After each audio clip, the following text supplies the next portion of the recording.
सोनीपत के राई में वर्ल्ड यूनिवर्सिटी में आयोजित पहले दीक्षांत समारोह में पहुंचे केंद्रीय मंत्री नितिन गडकरी ने कहा कि आज हमारे देश को इनोवेशन की जरूरत है, क्योंकि इनोवेशन से रोजगार और एक्सपोर्ट बढ़ेगा। उन्होंने कहा कि वेस्ट मटेरियल के साथ अच्छा उपयोग करने से भारत आत्मनिर्भर बनेगा। साथ ही उन्होंने विद्यार्थियों को सलाह दी कि वो नौकरी मांगने की बजाय देने वाले बने। उन्होंने कहा कि जल्द ही 100% बायो एथेनॉल से चलने वाली गाड़ियों को लॉन्च किया जाएगा। दीक्षांत समारोह में नितिन गडकरी ने 108 विद्यार्थियों को डिग्रियां भी बांटी।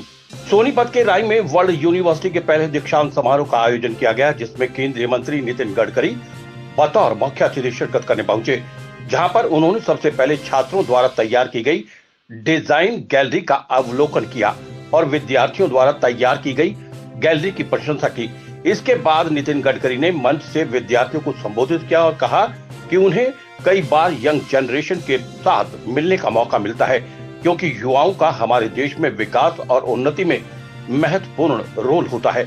उन्होंने कहा कि लोगों और समाज की आवश्यकता क्या है, उस पर रिसर्च करना बहुत ही महत्वपूर्ण है। साथ ही केंद्रीय मंत्री नितिन गडकरी ने कहा कि जल्द ही सोनीपत में बायो एथेनॉल से स्कूटर, बाइक और अन्य गाड़ियां चल सकेंगी। केंद्रीय मंत्री नितिन गडकरी ने कहा कि NH 44 के रास्ते वो यूनिवर्सिटी पहुंचे। इस हाईवे को देखकर उन्हें बड़ा दुख और तकलीफ हुई, क्योंकि इसी रास्ते को किसानों ने करीब 1 साल तक रोक कर रखा था। NH 44 को लेकर परसों एक महत्वपूर्ण मीटिंग रखी गई है। NH 44 पर जो काम पेंडिंग रह गया उसे जल्द पूरा किया जाएगा। साथ ही उन्होंने कहा कि सोनीपत और पानीपत में जल्द ही पानी पर हवाई जहाज और एयरपोर्ट की तरह रिवर पोर्ट बनाया जाएगा। उन्होंने कहा कि देश में इनोवेशन की जरूरत है, क्योंकि इनोवेशन रोजगार और एक्सपोर्ट को बढ़ावा मिलता है। उन्होंने ये भी कहा कि आज देश में वेस्ट मटेरियल के साथ अच्छा प्रयोग करने का समय आ चुका है, जिससे देश आत्मनिर्भर बनेगा। उन्होंने विद्यार्थियों से कहा कि विद्यार्थी नौकरी मांगने वाले ना बने, बल्कि नौकरी देने वाले बने, क्योंकि हर जगह रिस्क होता है और रिस्क लेने वाला ही सफल होता है।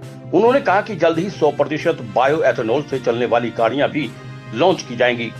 जिन विद्यार्थियों को गोल्ड मेडल्स और पुरस्कार मिले हैं, उनका भी मैं विशेष रूप से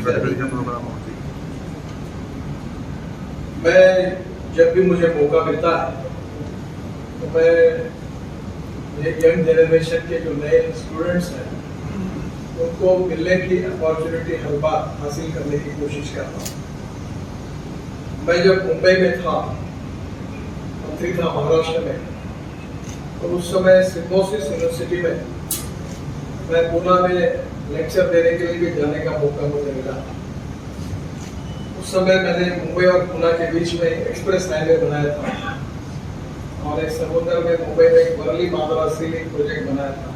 जो रिसर्च, जो इनोवेशन एम्प्लॉयमेंट क्रिएट करेगा, जो इनोवेशन रिसर्च वेल्थ क्रिएट करेगा, जो इनोवेशन डिजाइन देश के एक्सपोर्ट को बढ़ाएंगे, उसका उपयोग है। उसमें यूज ऑफ वेस्ट मटेरियल को आपने करना चाहिए। जैसे आपका हॉल बना, ये जो 2 पियर के ब्रिज बन गए, तो ये 2 ब्रिज के बीच में अभी हमारे यहाँ जो मेट्रो बनती है, ब्रिज बनती है, इसका डिस्टेंस 30 मीटर होता है। तो मेरे पढ़ने में आया कि मलेशिया और सिंगापुर में एक टेक्नोलॉजी निकली है कि उन्होंने बीच के पियर निकाल दिए और टेक्नोलॉजी ये आई कि इसके बीच का जो ब्रिज बना वो प्रीकास्ट हुआ स्टील फाइबर में। तो मेरा आपसे सुझाव है कि जो मटेरियल वेस्ट मटेरियल है उसका उपयोग करके अगर आप वैल्यू एडिशन करके प्रोडक्ट डिजाइनिंग करोगे तो फायदा होगा। जिसमें बांबू है, रूरल एग्रीकल्चर, ट्राइबल इकोनॉमी हमारी बहुत प्रॉब्लम है। हमारे टोटल जीडीपी में हमारा 22% कंट्रीब्यूशन मैन्युफैक्चरिंग सेक्टर से है, 52 to 56% सर्विस सेक्टर से आता है और 12% एग्रीकल्चर से आता है। एग्रीकल्चर में 65% पॉपुलेशन एग्रीकल्चर पे डिपेंड होती है कि आप नौकरी मांगने वाले मत बनो, नौकरी देने वाले। We have Institute of Management, Institute of all type of institute. We don't have the Institute of Entrepreneurship. Entrepreneurship is very important. मैं इंजीनियर नहीं हूँ, मैं कभी यहाँ आता नहीं हूँ। अभी आज पहली बार मैं ये रोड देखा, मुझे भी काफी तकलीफ हुई, आपको कितनी होती है, मैं महसूस कर रहा हूँ। और इसके लिए किसान आंदोलन जिन्होंने किया था उनके तरफ से मैं आपकी क्षमा मांगता हूँ, क्योंकि उन्होंने काम ही बंद करके रखा। पहले इसका काम एक को मिला था, मैं बहुत बार हरा था, उसको टर्मिनेट किया, दूसरे को रिप्लेस किया।